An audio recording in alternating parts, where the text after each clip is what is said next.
Adventist World Radio, The Voice of Hope. Radio feon'ny fanantenana na ny AWR.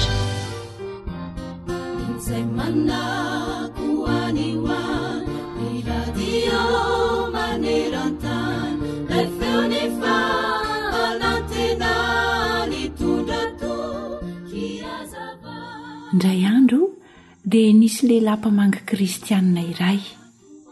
Namangy ty ramatoabe anankiray izay efa somary nahazoazo taona, ka nanontany any ramatoabe raha toa ka manana baiboly izy.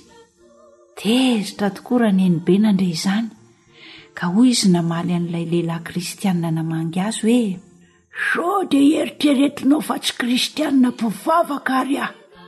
Avy hatrany dia natsondra ramatoabe ilay zafikely mivavy ary nataony hoe: mandeha anaingana laivo ny baiboliko ao anatin'le vatakely ao mba asehoko an'ity rangahy. Dia lasa tokoa ilay zazavavikely naka an'ilay baiboly ary nitondra n'ilay baiboly izay efa tena niosombovoka tokoa nentiny teo amin'izy ireo. Dia nisokafany ramatoabe ary ilay baiboly, ka akory ny atairany sy ny hafaliany, ary dia hoy izy hoe: o traire, faly be mihitsy aho, efa ho 3 taona izay ty solomasoko famaky teny ity ny tsy hitako, ny eritreretiko very izy ty. Hay, tato anatin'ity baiboly ty le izy. Dia oviana zany nenibe ny namaky ny baiboly ny farany. Anjaranao mpiainy ny manohy izany. Eny tokoa, isika izay milaza ny tenantsika ho kristianina, tsarovy fa tsy ny fananantsika baiboly mipetraka fotsiny ao an-tokantrano akory no pirofo ny maha-kristianina antsika, fa ny famakiantsika izany isan'andro sy ny fiainantsika amin'izany tenin'Andriamanitra izany. Izay angeno atao hoe kristianina, mpanaradian'i Kristy araka ny hafatra izay napetrany ao amin'ny teniny, dia ao amin'ny baiboly izany. Manasanao ary Andriamanitra azoto amaky ny teniny, satria sambatra izay mamaky sy miainy ny tenin'ity faminaniana ity, ka mitandrina izay voasoratra ao anatiny fa hatombotra ny andro. Apokalipsy 1:9-9.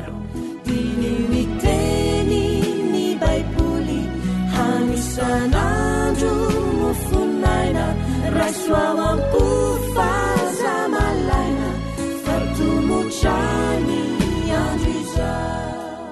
AWR feon'ny fanantenana.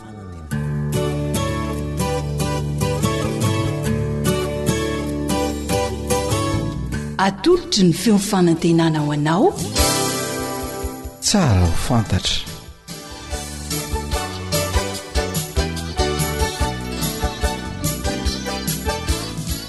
ny fiainako sy ny lalàna. Ny fiainako sy ny lalàna.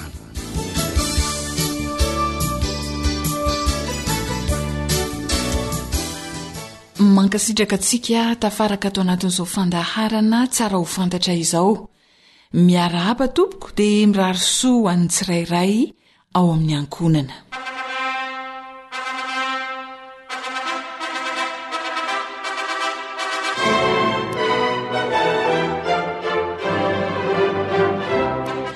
Rehefa manomboka mahalala fitiavana ny tanora ka sendra ny olon-tiana izy, na efa ampitaona izy io na mbola tsy ampitaona aza indraindray, dia maikery laza amin'ray aman-dreny hoe anambady aho, isoram-panambadiana atao mariage rehefa afaka volana nataona vitsivitsy monja ao aorian'izay anefa, dia indraindray reny hoe isaraka hosarahako fa mahatsiravina sy ny sisa. Iresadresaka mahakasika izany indrindra isika ato anatin'izao fandaharana izao. Ahoana no ilazan'ny lalàna manan-kery eto Madagasikara ny fanambadiana? Ndao ampandrosoina vetrany ny mpahay lalàna teo amin'ny micro namana Rila.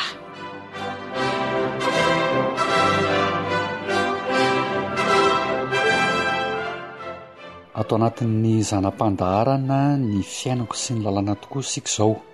Ramatoa Ravelson Mbolatina, mpisolo vava ao amin'ny olafitry ny mpisolo vava eto Madagasikara no vahinin'ny fandaharana. Miarabanao Ramatoa mpisolo vava, inona ny tsara ho fantatra ambara amin'ny mpiaino antsika anio? Miarabany mpiaino ny radio AWR, iresaka aminareo mikasika ny mariage sy ny régime matrimoniaux ary ny fisara-panambadiana na divorce mitindray mitoraka ity. Ny lalàna mifehy ireo lohahevitra izay nambarako teo ireo dia ny lalàna 7/2020 tamin'ny 20 Aogositra 7/2020. Ny resaka mariage no ndeha ho resahana voalohany. Inona moa zany tompoko no amaritany lalàna ny atao hoe mariage na ny fisoratam-panambadiana? Ny famaritana ny atao hoe fisoratam-panambadiana ao amin'ny andiny voalohany amin'io lalàna 7/2020 io dia manao hoe ny fisoratam-panambadiana dia fifanarahana mpabe-maso ary amin'ny fomba manetriketrika izay ataon'ny lehilahy iray sy vehivavy iray izay tsy mifatotra amin'ny fanambadiana hafa taloha ary mametraka azy ireo amin'ny fatotra ara-dalàna sy maharitra, ary ny fepetra ilaina anatanterahana azy sy ny vokany ary ny fandravana azy dia voafaritra io lalàna io ihany. Misy fepetra ve zany atomombana ny fisoratam-panambadiana na ny mariage Ramatoa mpisolo vava? Raha araka izay famaritana izay zany dia misy fepetra takiany lalàna eto amintsika, lalàna manan-kery eto Madagasikara, mba hatomombana ny fisoratam-panambadiana dia tsy zany fa lehilahy iray sy vehivavy iray tonga manoloana ny mpiasam-panjakana na ataontsika hoe officier d'état civil, maire moa zany manao azy, ary ito farany no mandrakitra na manoratra izany fifanankalozana fifanekena izany amin'ny rotota. Ya, ankoatran'izay mety mbola misy fepetra hafa ihany koa ve? Misy fepetra hafa ihany koa izay eken'ny lalàna mba hatomombana ny fisoratam-panambadiana amin'ny lehilahy iray sy vehivavy iray eto Madagasikara dia ny fahavitan'ny fombafomba nentim-paharazana izay manamarika ny fifaneken'ny rotota lehilahy iray sy vehivavy iray zany, ary manoratra izany fifanekena izany ao amin'ny bokin'ny soram-piankonana. Araka ny lalàna eto Madagasikara tompoko, iza sy izavy no afaka misoram-panambadiana na mivady? Mariko tsara fa voalaza ao amin'io andiny voalohany io zany fa lehilahy sy vehivavy no afaka mivady amin'ny lalàna velona eto Madagasikara. Voarara araka izany ny fanambadiana amin'ny lehilahy samy lehilahy na vehivavy samy vehivavy, na koa fanambadiana amin'ny olona sy biby ohatra izay mety efa fahitany amin'ny firenena hafa. Ya, raha fitinina Ramatoa mpisolo vava dia fanambadiana manao ahoana no ekena eto Madagasikara? Manoloana ny officier d'état civil hoy ateo no manao ny fisoratam-panambadiana na ny eo amin'lohan'ny maire zany, ary afaka koa atao amin'ny fombafomba nentim-paharazana. Ya, raha te hanambady ny olona iray dia inona tompoko ny fepetra takian'ny lalàna ahafahany misoram-panambadiana? Inona avy ary ireo fepetra takian'ny lalàna raha te hanambady ny olona anankiray? Ny andiny fahatelo sy ny manaraka amin'ny lalàna 7/2020 tamin'ny 20 Aogositra 7/2020 no manambara mikasika ireo fepetra izay takian'ny lalàna ireo. Voalohany indrindra amin'ireo fepetra ireo dia tokony ho 12 taonany miakatra ny olona iray vao afaka manambady. Raha toa kosa nefa ka misy antony goavana na hoe antony grave dia mila mahazo alalana avy amin'ny filohan'ny fitsarana ambaratonga voalohany izay vao mahazo manambady ny zaza tsy ampy taona anankiray, ka ndray aman-dren'io zaza tsy ampitoana io na ny olona manana fahefana amin'io zaza tsy ampitoana io no manao ilay fangatahana. Fanontaniana manitikitika kely. Raha toa moa zany mahazo alalana amin'ny filohan'ny fitsarana ambaratonga voalohany le zaza tsy ampitoana, misoram-panambadiana fa teren'ny ray aman-dreny no ohatra, nefa izy tsy te hanambady an'le olona akory, dia ahoana zany no tokony atao? Mila ny faneken'ilay zaza tsy ampitoana sy ny faneken'ireo ray aman-dreny anankiroa vao mahazo ampiakarina ny zaza tsy ampitoana anankiray.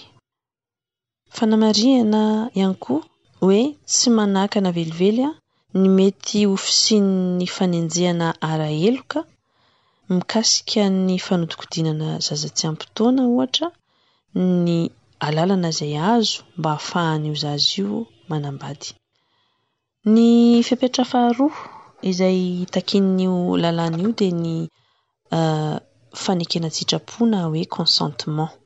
N'iza olona hanambady dia tsy maintsy manaiky tsitrapo izy fa hanambady.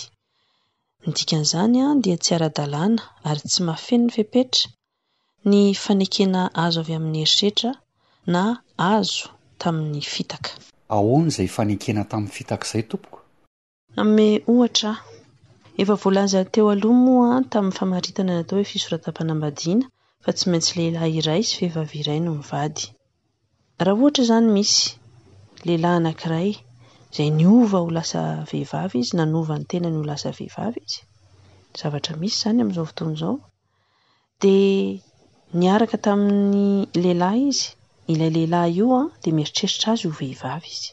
Vita ilay soratra vao nambarany tamin'ilay vadiny zany fa izy taloha lehilahy fa niova ho vehivavy. Izany fitaka izany dia varavarana misokatra ahafahan'ilay lehilahy nampakatra mangataka ny fanafoanana ilay fisoratam-panambadiana. Izany hoe ny faneken'ilay lehilahy hampakatra azy dia ny fiheverany fa vehivavy olona io. Noho ny fitaka natao taminy nefa dia nanaiky izy ny hivady tamin'ilay olona anankiray ary tsy nanaiky ny hanambady ny olona io mihitsy izy raha fantany mialoha fa lehilahy niova ho vehivavy olona io. Eny ary, amaraparana ny resadresaka tsika raha matompo solovava. Mbola misy fepetra hafa ihany koa ve ahafahana misoram-panambadiana na tsia? Ny fepetra manaraka dia voararan'ny lalàna ny manambady mihoatra ny anankiray na ny manao bigami zany. Izany hoe tsy azo atao zany ny manambady fanindrony raha toa ka mbola tsy rava ilay fanambadiana voalohany ary efa voafafa tanteraka ao amin'ny bokin'ny soram-piankonana ilay mariazy teo aloha. Manarak'izay, fepetra fahaefatra dia voarara ny fanambadian'ny mpihavana akaiky. Izany hoe amin'ny mpianadahy, amin'ny ray aman-dreny sy zanaka, manambady ny zana-dralahy na ny zana-dravavy na ny zanan-kanadahy sy ny sisa sy ny sisa. Mankasitraka indrindra tompoko.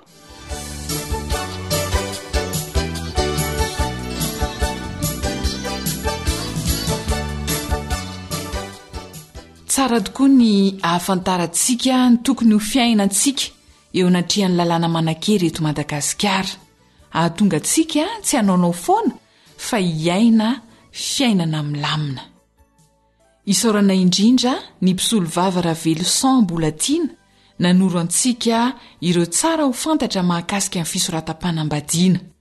Ankasitrahana ihany koa ianao mpiaino manjohy hatrany ny AWR.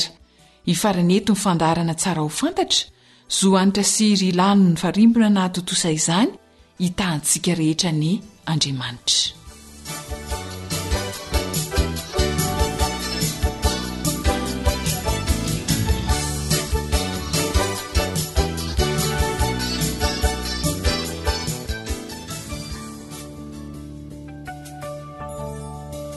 Ankoatra ny fiainoana amin'ny alalan'ny podcast dia azonao atao ny miaino ny fandaharany radio AWR Sampananteny Malagasy isanandro amin'ny alalan'ny YouTube AWR MLG.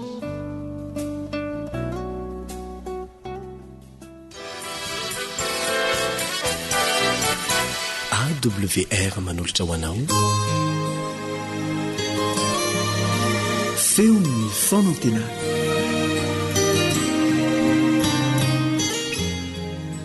faly miarabanao tonga soa indray eto amin'ity fandarana radio adventiste maneran-tany ity ny tenanay mirary sola landava ho anao eo ampanarany izany indrindra eo amin'ny fandalinana ny tenin'Andriamanitra miaraka aminao eto Yolande Ratsurmanana ary mikirakira ny vata fandraisam-peo Samo.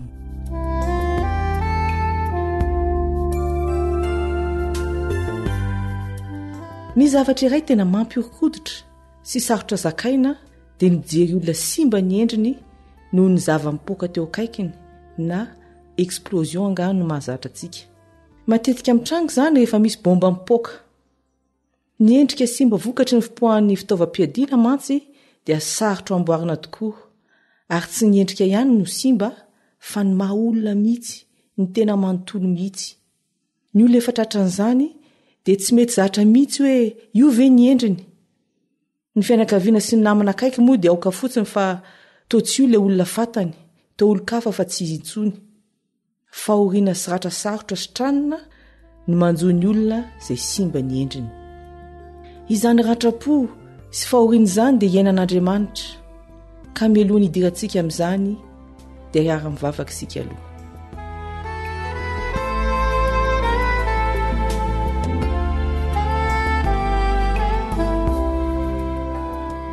Rainay tsara indrindra izay ny an-danitro, loha hevitra hafakely no dinianay anio, ampio izahay hanana fahendrena sy tsilontsaina atakaranay izay tiana ho lazaina aminay anio. Meteza ianao hanazavana ny soratra masina amin'ny anaran'i Jesosy. Amen.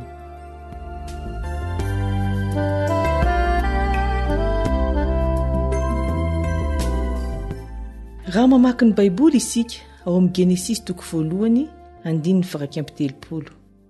Genesis toko 1:1-7. Rehefa vitan'Andriamanitra ny famoronana ny olona dia izao no lazainy. Indro tsara indrindra izany. Ny olombelona dia natao farany tamin'ny famoronana kanefa tsy nisy toa azy tamin'izay rehetra ny fon'Andriamanitra. Ao amin'ny Genesis ihany toko 1:1-20 dia izao ny voalaza: andeha isika hamorona olona tahaka ny endrintsika araka ny tarehintsika. Andriamanitra no miteny eto, Andriamanitra mpamorona. Tsy natao tao foana ny olombelona fa nohariana tahaka ny endrik'Andriamanitra. Mba hanamafy izay voalaza dia averin'ny Baiboly ihany eo amin'ny 7:20 manao hoe: ary Andriamanitra nahary ny olona tahaka ny endriny, tahaka ny endrik'Andriamanitra ny namoronany azy. Ka hoy aho hoe manao ahoana izany endrik'Andriamanitra izany? Tsy mbola nisy nahitan'Andriamanitra fa Jesosy dia nanao fanambarana ao amin'ny Jaona toko 4:7-7. Jaona toko 4:7-7. Izay nahita ahy dia nahita ny ray. Koa raha te hahafantatra ny mombamomba ny endrik'Andriamanitra ianao dia denio izay voalazan'ny Baiboly momba ny Jesosy. Rehefa nilaza ny momba ny Jesosy Isaia mpaminany dia izao no lazainy. Isaia 3:2-2. Tsy nanana endrika na fahatsaran-tarehy izy, ary anjery azy isika dia tsy nisy hatsaran-tarehy haniritsika azy. Izany ve midika fa ratsy tarehy Andriamanitra? Andeha indray ivoakitsika ao amin'ny Isaia 50:7. Fa toy ny gagany maro anao, ny tarehiny dia simba ka ohatry ny tsy tarehin'olombelona akory, ary ny endriny tsy ohatry ny endrik'olombelona akory. Mazava ny voalazan'i Isaia eto: simba ny tarehan'i Jesosy, tsy tahaka ny tarehin'olombelona akory. Ny dikan'izany dia simba koa izany ny tarehin'Andriamanitra. Mampalelo anie izany tarehy simba izany e? Ahoana nefa ny voalaza ao amin'ny Apokalipsy toko 4:1-7. Ary niaraka tamin'izay dia voatsindry ny fanahy aho, ary indro seza fiandrianana nipetraka tany an-danitra, ary nisy anakay nipetraka teo ambonin'ny seza fiandrianana, ary ny tarehin'ilay mipetraka dia tahaka ny vato jaspi sy karneola. Ity fahitana hitan'ny apôstôly Jaona ity dia nampitolagaga tokoa satria nitantara ny zavatra misy any an-danitra. Ny endrik'ilay mipetraka eo amin'ny seza fiandrianana izay heverina fa Andriamanitra mpamorona mihitsy araka ny voasoratra amin'ny andininy 9 ary tsy mitsahatra andromanala izy manao hoe masina masina masina ny tompo Andriamanitra tsy toa ilay taloha sy ankehitriny ary ho avy. Ary ny endrik'Andriamanitra araka ny voalaza eto dia tahaka ny jaspi sy karneola. Ireo dia azo lazaina fa vatosoa mitovy karazana. Ny tena mampiavaka an'ity vato jaspi ity dia afaka manana loko isan-karazana izy ary tsy voafetra mihitsy izany loko izany. Koa raha izany mombamomba ity vatosoa ity dia azo lazaina fa ny tena endrik'Andriamanitra dia tsy takatry ny saintsika, tsy manam-paroa, tsy misy toa azy. Ary eo amin'ny apokalipsy ihany 1:5 dia milaza fa ary ny tarehiny dia tahaky ny masoandro mamirapiratra amin'ny heriny. Mamirapiratra Andriamanitra. Kanefa izany endrika sarobidy sy mamirapiratra izany dia voalaza fa simba. Eritrereto hoe nividy saribakoly tsara tarehy ianao ho an'ny zanakao. Baribary maso, lava volo, mandimandina ny endriny ary mahafatifaty izay tsisy ny akanjony. Akory anefa ny ataranao fotoana foita teoriana raha nahita fa po maso ilay saribakoly, nisy nanongotra ny volony, maradratra ny endriny ary rovidrovitra ny akanjony. Mety ho tezitra ianao, na malahelo, na ibedy, na hikapoka mihitsy aza ny zanakao. Tsy fantatro hoe mety ho fetsikao, fa mihoatra lavitra noho izany ny manjoan'Andriamanitra. Ilay olona nohariny tsara indrindra, tahaka azy, dia simba sy potika tanteraka. Ny toetra ny olombelona manontolo no simba. Feno fankalana, lainga, abibiana, alatra, fijangajangana. Ny ratso manenika ny tenany olombelona ka tsy hita intsony ilay voninahitr'Andriamanitra mamirapiratra. Koa raha izany ny zava-misy, narin'Andriamanitra ve ny olombelona? Na efa simba toy izany aza ny olombelona dia tsy fon'Andriamanitra, fa voalaza amin'ny Romanina 9:5. Romanina 9:5 fa Andriamanitra nampiseho ny fitiavany antsika, fa fonom-bolam-panota isika dia maty hamonjy antsika Kristy. Ary misy andininy efa fanta-daza loatra, Jaona 7:5.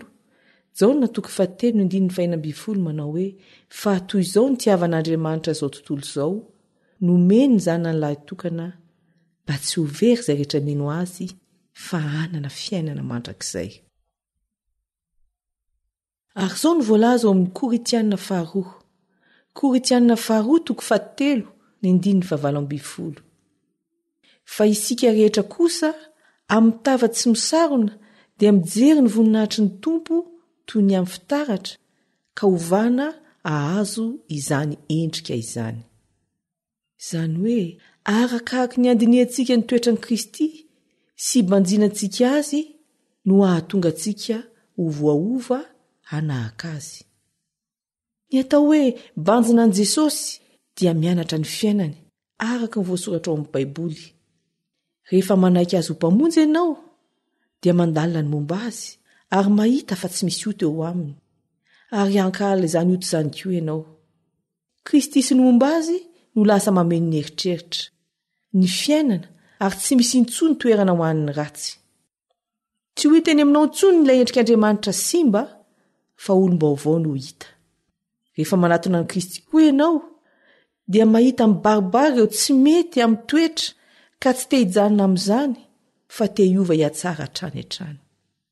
Ny fibanjinan'i Jesosy dia hahatonga anao te hiresaka aminy, hitantara aminy ireo mombanao rehetra ary hitantara koa amin'ny manodidina izay nataony taminao ary mampitombo anao izany. Ireo mpiaino ajaina manana ndraikitra izaso ianao amerina ndray amin'ny laoniny ilay endrik'Andriamanitra simba. Jesosy no lalana tongavana amin'izany, manasa antsika hibanjina azy sy hanahaka azy ny Baiboly. Koa noho izany dia hiara-mivavaka isika.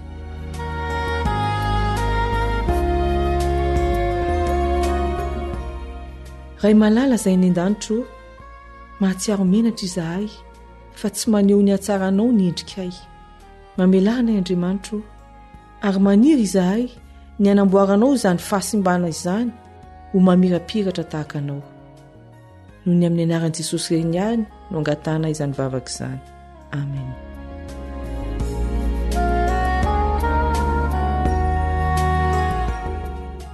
misaotranao nanahaka ity dinidinika momba ny soratra masina ity mametraka ny veloma mandra-piresaka indray.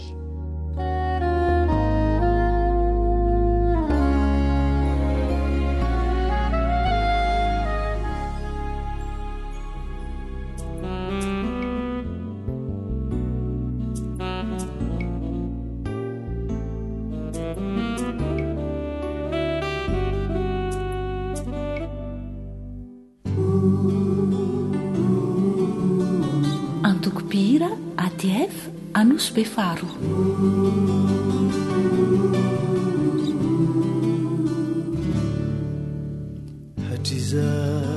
Hatrizay ianao tena tsapafa totorovana miakotra saintosy talao ny aina tao anaty fahalovana. Hatrizay ianao tena tsapafa totorovana rakotra saintosy talao ny aina tao anaty fahalovana. Ankehitriny olombaoba efa lasa ny zavatra taloha. Ankehitriny tena hitanao ilay lovatsara tsimbaro. Ankehitriny olombaoba efa lasa ny zavatra taloha. Ankehitriny tena hitanao ilay lovatsara tsimbaro. AWR Téléphone 034 06 797 62 033 07 170 70. Sausana simbahisani zay miemutra turusa sani yaritra ninuna jata harakini yansu ni Jesu Kristi. Sausana simbahisani sarmi emutra turusa sani yaritra ninuna jata harakini yansu ni Jesu Kristi. ankehitriny ny olombaoba efa lasa ny zavatra taloha. Ankehitriny tena hitanao ilay lovatsara tsimbaro. Ankehitriny olombaoba efa lasa ny zavatra taloha. Ankehitriny tena hitanao ilay lovatsara tsimbaro. Ilay lovatsara tsimbaro. Radio feo ny fanantenana.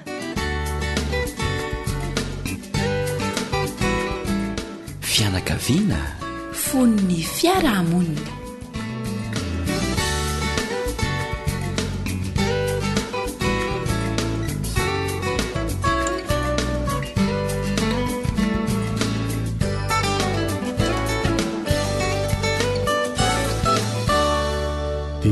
fifaliana ho an'ny namanao Eliandre amin'ny tantsoa ny mitafatafa ho antsika eo anivon'ny fianakaviana amin'ity anio ity. Aty ampanomboana dia fa antitranterina trany fa ireo izay fanandramana nalovantsika na fianarana izay nataontsika mahakasika an'izay hoe fanatsarana ny fiainatokantrano izay no zaraina eto. Tsy voatery ho zavatra avy aminay izany ilay izy, fa mety avy amin'ny boky na mety avy amintsika zavatra nozaraintsika ho zaraina amin'ny rehetrarehetra mba ahasoa antsika mpiara-miaino. Ka amin'ity anio ity dia fijoroano vavolombelona nataona mpivady no hoarahantsika.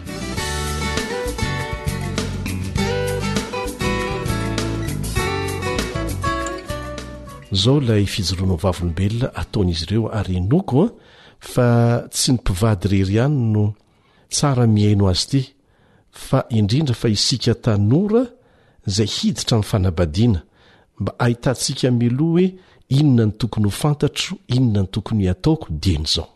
Eny ary hozaraina amintsika ary ilay fijoroano vavolombelona ho fankalazana ny 70 taona ny fanabadianay mivady sy ho famoronana fahatserovana vaovao mba hiazonana ny fanambadianay ho salama sy atanjaka, dia nanokana 5 andro teny amoron-dranomasina izay mivady, nakafy ny torapasika tsara tarehy sy ny rano madio mangarara.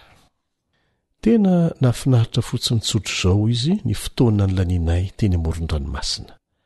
Niala sasatra izahay, namaky boky, nakafy sakafo tsara, lomano, nandeha nisitrika tany anaty rano sy ny sisa sy ny sisa. Fanaonay mivady kozy ny miaraka mamaky sy mandalina soratra masina. Ary anisan'ny mampivoatra be dibe ny fifandraisanay izany. Rehefa mampiatra ny tenin'Andriamanitra eo amin'ny fifandraisan'ny mpianakavy isika ho izy, dia ho afaka ny mevonahitra an'Andriamanitra eo amin'izany fifandraisana izany. Tsy hitranga nefa izany raha tsy manokana fotoana isika mba iarahana sy iarahana mitombo amin'ny alalan'ny herin'Andriamanitra. Tia manokana fotoana iarahana izahay ho izy manao ny fijoroano vavolombelona izy ireo. Ankehitriny ozy raha nivady nandritra ny 30 taona mahery izahay no sady nanana tombontsoa ny iarahana ny asa, dia manoloana anay ireo karazana asa mandrara rehetra tiana indrindra sy ny toerana tiana hotsidihana. Dia feno fankasitrahana tsotro izao izahay no nanakambanan'Andriamanitra anay, miezaka ny ampiatra isan'andro eo amin'ny fifandraisanay sy ny fanabadianay ny torohevitra hitanay ao amin'ny Baiboly. Anisan'izany ho izy izay voalaza ao amin'ny Jakoba 1:7 manao hoe, aoka ny olona rehetra alady aino, ho malay miteny, ho malay kotezitra. Tena iezahanay hianarana hatrany izany toromarika omeny tenin'Andriamanitra izany. Na izany aza hoy izy ireo dia tsy mora ny mandamina fotoana ahafahana miaraka manao zavatra, indrindra hoe miaraka mifaly. Mitady matetika anton-javatra ankalazainy izahay ozy hiazonana ny fanabadianay sy ny tokantranonay ho toerana mahatamana. Rehefa avy niasa nandritry ny andro maro izahay mba amitana ireo tetikasa izay ny fariparitana meloa, dia nisan'ny zavatra tianay atao indrindra ny mitady toeram-pisakafoanana mba hiarahanay mifaly. Efa lehibe ny zanakay hoy izy ireo tsy miara-monina aminay intsony, fa isaky ny manana tombontsoa hiarahana nefa izahay dia manokana fotoana mba hamangina hiarahana mifaly amin'ny fianakavianay. Na miara-milalao izahay, na miara-mihinana ny sakafo tiana indrindra, na miara-mitsidika tranom-bakoka, na miaraka makany fiangonana, dia tsaronay mandrakariva fa any an-daniny sy ny ankilany izahay, ary feno fankasitrahana an'Andriamanitra noho ny fahatsarany aminay. Rehefa misaratoerana indray izahay ho izy, dia ataonay izay isi ny fifandraisana matetika. Mazava loatra fa tsy maintsy mieritreritra sy manao drafitra ny amin'izany izahay vao ho tanteraka izany rehetra izany. Mety hisy ny fandaniana be kanefa tena ilainay izany ho an'ny fahasalamana sy ny heran'ny fanambadianay ary ny ankonanay. Fa manomboka eto izy dia mizara fanandramana izay inoko fa tena ahasoa ny mpivady rehetra. Ary ho antsika tanora izay mbola mieritreritra ny hanambady indray andro dia tsara ny alalantsika an'ity fanandramana izay zaraina amintsika ity.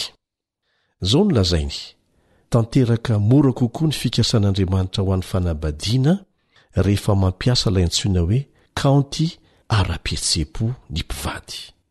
Dia azavaina eto hoe tahaka ny kaonty rehetra ny amin'ny banky ihany ny kaonty ara-pihetsepo.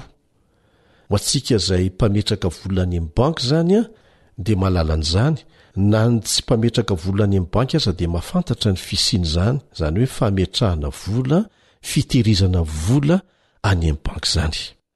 Dia afaka misintona vola avy eo amin'izany kaonty zany ianao raha misy vola ao anatiny.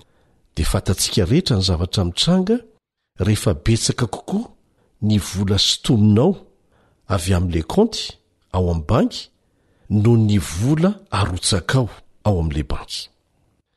Dia ho hitanao fa tsy ampy ny tahirim-bolanao raha toka maka foana ianao kanefa tsy mampiditra vola mihitsy. Dia takan'izany koa izy no miseho eo amin'ny fifandraisan'ny mpivady. Raha toa ianao ka maka ihany no ataonao eo amin'ny vadinao fa tsy mba manome mihitsy ianao, tsy mandray anjara amin'ny fiadanany vadinao, dia tsy afaka ny anantena ny azo zavatra avy amin'ny fifandraisam-panambadianao ianao. Izay le hoe tokony samy manome fa tsy ny ray mpangataka fotsiny dia ny ray mpanome fotsiny. Tsy voatery ho vola izany ary tena tsy vola mihitsy aza, fa betsaka ny zavatra azo ifanomezana mba hahafahana mampitombo ilay kaonty ara-pihetsepo eo amin'ny andaniny sy ny ankilany. Misy ohatra omeny ato, raha maneho fahalemem-panahy amin'ny vadinao ianao ohatra, dia efa misy izay narotsakao ao amin'ny kaontiny ara-pihetsepo. Dia arakaraka ny androtsahanao ao amin'ilay kaonty ara-pihetsepo ny vadinao no atsara ny fifandraisanareo. Samy manana kaonty ara-pihetsepo zany mpivady raha lazaina amin'ny fomba hafa. Dia ianao ihany no afaka manampy ilay kaonty ara-pihetsepo ny vadinao. Zay mahasamy hafa azy ty. Dia tokony samy manao an'izay zany mpivady amin'ny alalan'ny fanatsarana ny fifandraisana, tahakan'izany ny fanehoana fahalemem-panahy, ny fandeferana. Ka arakaraka ny androtsahanao ao amin'ilay kaonty ara-pihetsepo ny vadinao no atsara ny fifandraisanareo. Dia mitarika ao amin'ny fifandraisana ratsy mazava loatra ny mifanohitra amin'izany. Zany hoe ny fiezahana aka mihoatra noho izay omenao. Zay zany le hoe fitimby famaly mahatsara fihavanana. Dia manahoana ianao eo amin'ny fandrotsahana ao amin'ny kaonty ara-pihetsepo ny vadinao.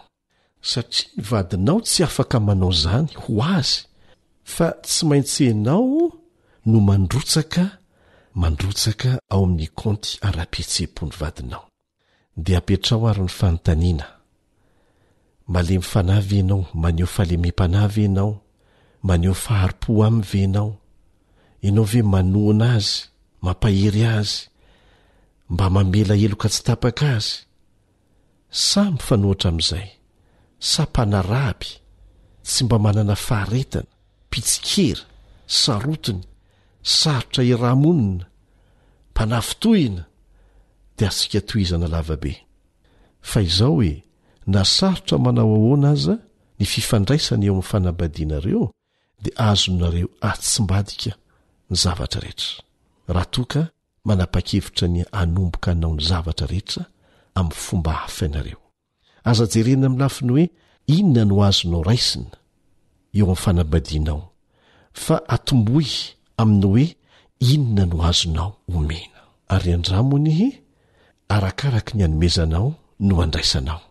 Rehefa manomboka mikarakara azy ianao manao zany ampitiavana, dia anjary eritreritra izy hoe tokony ianao zany amin'ny vady kokoa.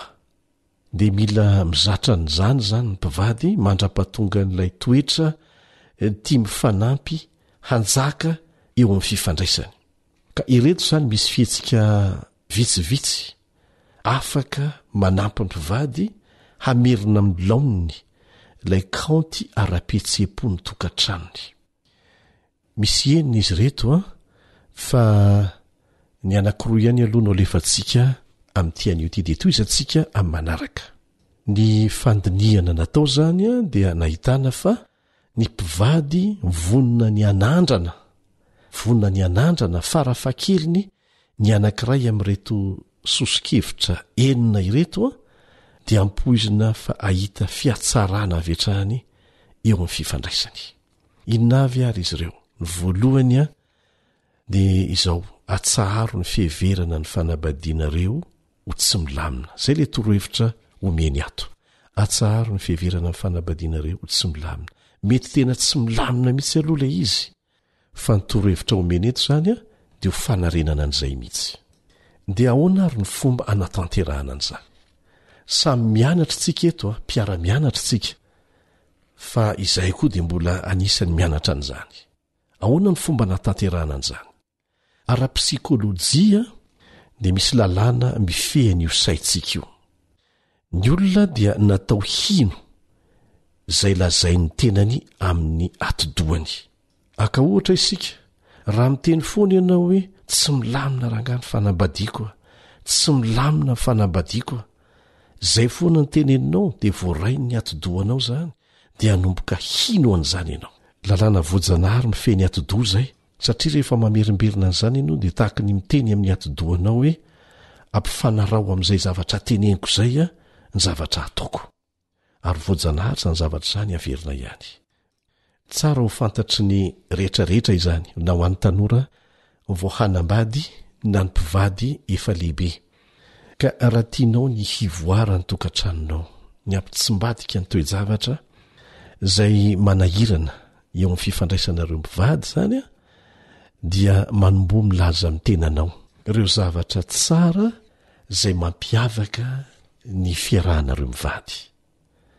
Resoa mihitsy hoe andao rangaha resahana hoe mahafinaritra ny fanambadiantsika, dia raisy ny atidohantsika izany dia hanomboka hino isika fa azo atao tsara ny miaina amin'izany amin'ny lafiny rehetra zay mbola tsy milamina. Ny marina zany dia zao hoe azo averina amin'ny laoniny ny fanambadiana rehetra raha mino zany ny mpivady, ary vonina ny an'olo-tena sy ampiorina mafy kokoa ny fanambadiany. Marina ilay tenin'Andriamanitra manao hoe ny zavatra rehetra dia hainy mino. Ao amin'ny Matio 7:17. Matio 7:17. Inona moa no hevitra zany? Rehefa manao ezaka isika dia miaraka manao an'izany amin'Andriamanitra. Atao ambavaka le izy. Misy ny anjarantsika, misy ny anjaran'Andriamanitra.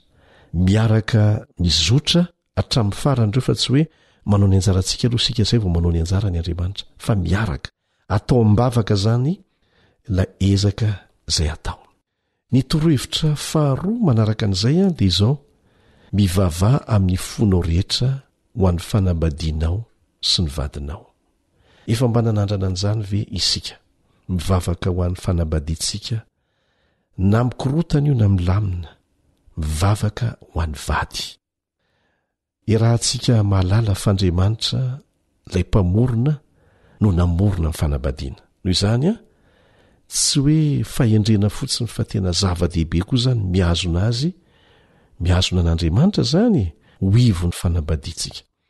Tsy fisehoany ivelambelany fotsiny no tiana resahana amin'izany hoe mba ho hitan'ny olona. Misy mantsy ny mpivady a tena miady dia miady mafy mihitsy ao an-tranao, fa raha vao misy vahiny dia afenina le olana. Eny rariny zany, ianao ve ampiseho an'izany amin'ny olona? Fa ny tiana ambara dia hoe tsy tokony ho fisehoany ivelany fotsiny ny fiarahana amin'Andriamanitra, fa ezahana iainana mihitsy zany. Angatao Andriamanitra hanasitrana ny fanambadianao, dia antenao fa hanao an'izany izy. Misy zavatra tsy mety ho vitantsika mihitsy, zany hoe manova olona zany ho tsy anjarantsika.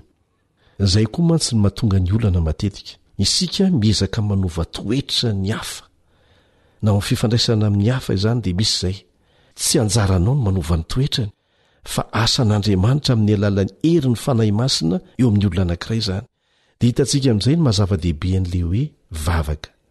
Andriamanitra dia mahay manao mihoatra noho ny zavatra rehetra, mihoatra lavitra noho izay rehetra angatahantsika na iverintsika aza, araka ny hery izay miasa atao amintsika. Zany ny voasoratra amin'ny Efesiana 4:7. Efesiana 4:7. Zay voalaza ao amin'ny tantara voalohany 7:7. Tantara voalohany 7:7 dia manome toky atsika. Manome toky mantsy Andriamanitra ao anatin'izany, fa raha mitady azy ampanetrehtena isika rehefa mivavaka dia iaino antsika izy hamela ny elontsika, hanasitrana ny ratratsika.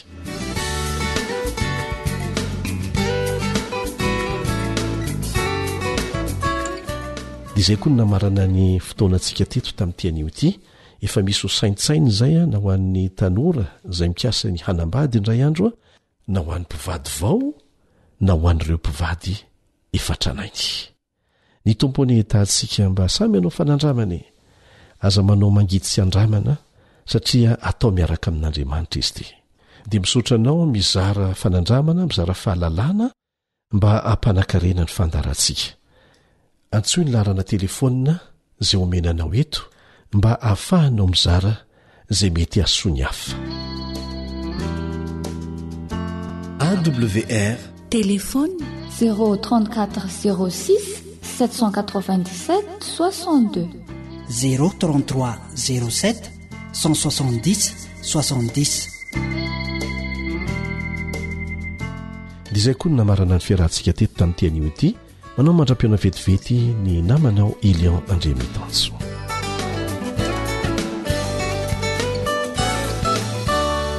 Ilay feo ny fanantenana.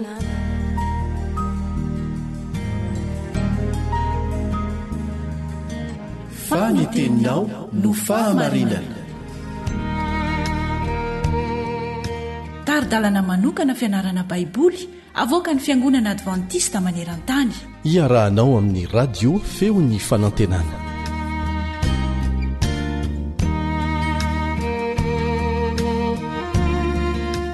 Miarabantsika indray, miara-mianatra ny tenin'Andriamanitra amin'ny alalan'ny fandarana vokarin'ny feo ny fanantenana amin'ny teny malagasy.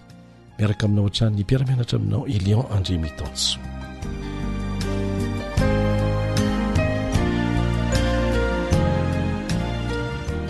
Ny fizan-toetra avy amin'ilay mpiandrondry, izay ny loha hevitra lehibe izay ny rahantsika nandinika nandraisana lesona teto nandritra ny andro vitsivitsy. Misy izany ny fizan-toetra avy amin'ilay mpiandrondry, mitarika antsika amin'ny lalana samy hafa izy, mandra-pahatonga antsika any amin'ny toerana hitodiantsika any an-danitra.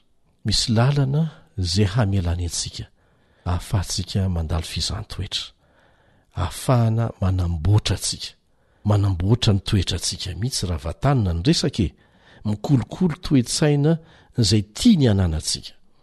Misy andininy izay natao fitadidy ao amin'ny Salamo 7:27 fohy dia fohy tokony ho haintsika tsy enjery tsara.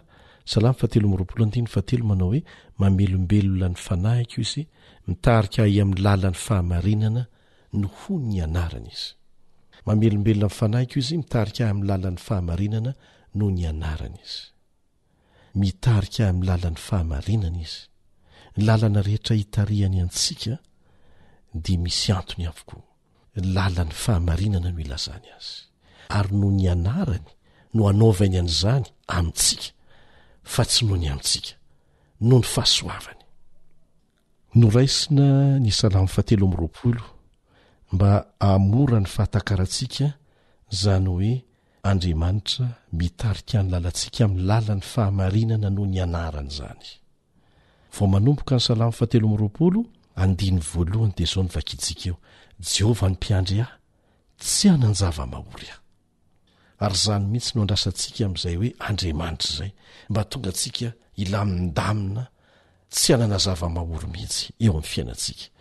Tokony tsy ho adinontsika nefa fa mbola manana olana lehibe isika, manana aritina mbola manandevo antsika sy mamatotra antsika isika, izay tsy tian'Andriamanitra esorona mikery fa ampitiavana.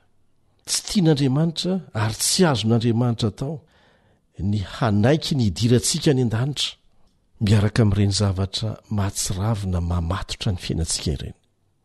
Noho izany dia tsy mijery arina tav'Andriamanitra, fa manampy antsika izy amin'ny lalana izay hitariany antsika mba ho afaka amin'ireny, ho afaka amin'ireny tsikelikely. Le Andriamanitra fitiavana dia manala antsika amin'ny zavatra izay manimba antsika fa tsy mampanara-po antsika ao anatin'izany toe-javatra efa manimba antsika izany. Isika rehetra anie dia samy mahatsaba fa mora ny manana fiheverana hoe mahafinaritra Andriamanitra, tsara ny fitantanany, rehefa milamina tsara ny zavatra rehetra ataontsika, matevitevina ny volany am-paosy. Fa raha vao miova ny toe-javatra dia miova ny fijerintsika an'Andriamanitra, indrindra fa rehefa misy zavatsarotra lalovantsika eo amin'ny fiainana. Mazava loatra nefa fa tsy miova Andriamanitra, isika ny miovaova. Tokony ho takatry ny saintsika ny anton-javatra rehetra avelany andalo amin'ny fiainantsika, fa tsy tokony hirona amin'ny fanamariana tena isika izay midika ho fanameloana an'Andriamanitra. Ka ato amin'ity Salamo 7:20 ity dia nampiasa sary anohitra momba ny mpiandrondry Andriamanitra mba hamaritana ny fomba fikarakarany antsika. Tandindona izany, tandindona nentina nanondro an'Andriamanitra ny mpiandrondry ao amin'ny testameta taloha sy ny testameta vaovao. Ary izany dia sary mahafinaritra, tsy miova mihitsy. Izay ny anarantsika teto nandritra ny andro vitsivitsy. Misy andininy vitsivitsy izay tsara ho tsy ahivontsika ireto manamafy an'izany. Isaia 5:1. Isaia 5:1. Iandro ny ondrony tahaka ny mpiandrondry izy, ny sandry no nanangona ny zanak'ondry, ka ho trotrohiny ao an-tratrany ireny, ary horohany miadana ny ampianahany. Zao koa ny voalaza amin'ny Jeremia 7:17. Jeremia 7:17. Ary izaho hanangona ny ondriko sisa avy any amin'ny tany rehetra izay nandroahako azy, ka ampidiko ho any amin'ny sahany andrasana azy, dia hitombo sy hamaro izy, ary hanendry mpiandry ho azy aho, ka dia hiandry azy ireo, ka tsy hatahotra na hivadi-po intsony izy, sady tsy ho voavory hoy Jehova. Dia ho ampitsika ihany ao amin'ny Ezekiela 4:30. Ezekiela 4:30, andininy 1:12 sy ny 12.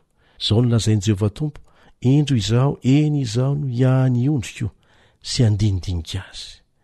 Ajantsika kely aloha, ny tsirairay amin'ireo olona izay nanolo tena ho zanak'Andriamanitra teo amin'ny ranony batisa dia tonga ondrin'Andriamanitra, ondrin'i Kristy. Izy mihitsy no milaza eto fa hiany ondriny. Fitaovana ihany izany ny olombelona izay indraindray manao fahadisoana amin'ny maha-olona azy. Dia izao no toy ny teny eo amin'ny 12, toy ny fandinidiniako ny mpiandry ny ondriny amin'izay andro atratrara ny ondriny izay efa niely, dia tahaka an'izany no andinidiniako ny ondriko sy amonjeko azy avy any amin'izay rehetra efa nielezany tamin'ny andro mandrahona sy maizim-pito. Iteny io dia mampahery ahy ny amin'ireo namana izay lasa nitakemikemotra na nalavitra n'Andriamanitra. Teny fikasana izany, fa raha tsy mandahy izy ireny dia ho tafaverina soamatsara ao ambala, ary Andriamanitra ilay mpiandrondro lehibe mihitsy no miantoka an'izany. Dia ho raisitsika farany izay voalaza amin'ny Jaona 10:4-12 ka hatramin'ny 14. Jaona 10:4-12 ka hatramin'ny 14. Izaho ny mpiandry tsara, ary fantatro ny ahy sady fantany ahy. Dia tahaka ny hafantarany ray ahy sy hafantarako ny ray, ary izao manolotra ny haiko hamonjy ny ondry. Manana ondry hafa izay tsy amin'ity vala ity aho, ary ireny koa dia tsy maintsy hoentiko ka hiain'ny feoko, ary ho tonga andiany iray izy, sady iray ihany ny mpiandry.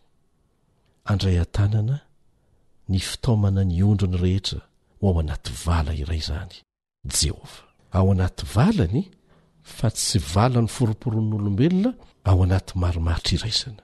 Dia manasanao ary hamaky manontolo ny Salamo 7:20, andininy 1 ka hatramin'ny 9, satria izany no sary ny anarantsika teto maneho ny fitantanan'Andriamanitra ny fiainantsika tsirairay avy.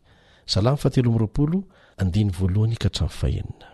Salamo nataon'i Davida: Jehova ny mpiandry ahy, tsy hanan-java-mahory ahy. Ajantsika eo aloha, nahoana ny hoe tsy manan-java-mahory? Mandalo toe-javatra sarotra izy, saingy tsy miferinaina sady tsy matahotra, satria fantany ny anton'izany. Ary raha mbola eo Jehova ho mpiandry azy, dia tsy mampahory azy izany, tsy matahotra izy. faharoa mampandry ahy amin'ny ay maitso izy mitondra eo amorony rano fialan-tsasatra izy ajantsika eo indray lalana hitondran'andriamanitra ny zanany dia miovaova indraindray hitiny eny amin'ny ay maitso sady fialan-tsasatra anie zany no sakafo tsara ho an'ondry dia aveo mitondra azy eo amorony rano fialan-tsasatra izy kanefa tsy pio tsara ny andiny fahatelo mitarika amin'ny lalan'ny fahamarinana no ny anarana izy ary io no antony zavatra rehetra io no antony ny fitariana rehetra mitarika antsika tsirairay amin'ny lalan'ny fahamarinana no ho ny anarana izy andiny faefatra lalana anankiray hafa efa ny anarantsika teto na dia mandeha mamaky ny loha saloko ny fahafatesana aza dia tsy atahotra ny loza ampianarina antsika tao anatin'ny lesona fa mety isy tokoa ny toejavatra izay amelan'andriamanitra antsika handalo amin'ny loha saloko ny fahafatesana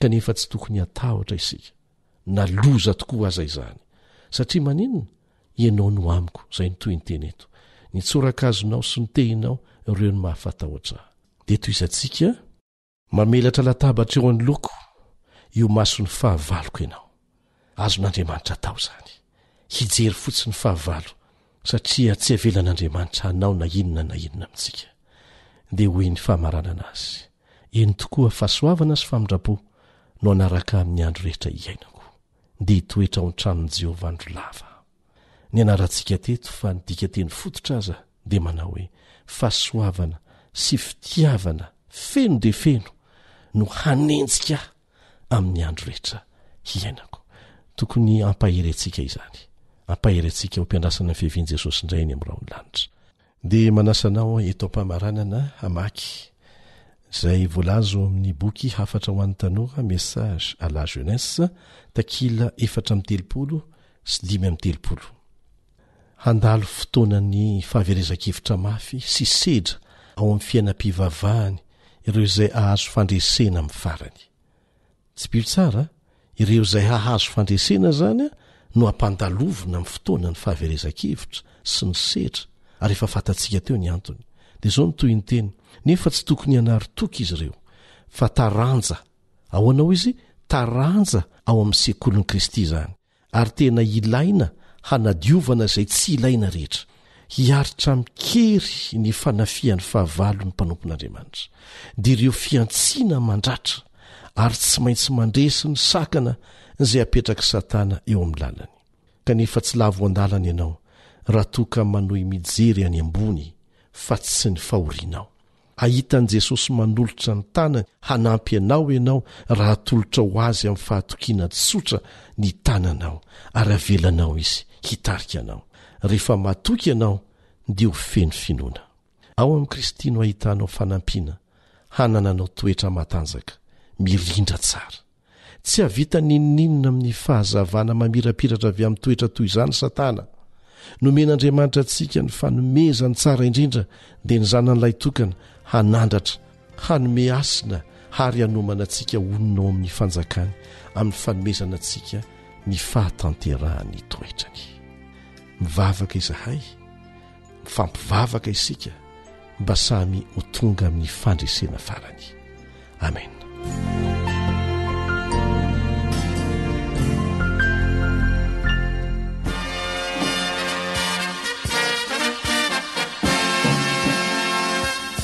Adventist World Radio, the voice of hope.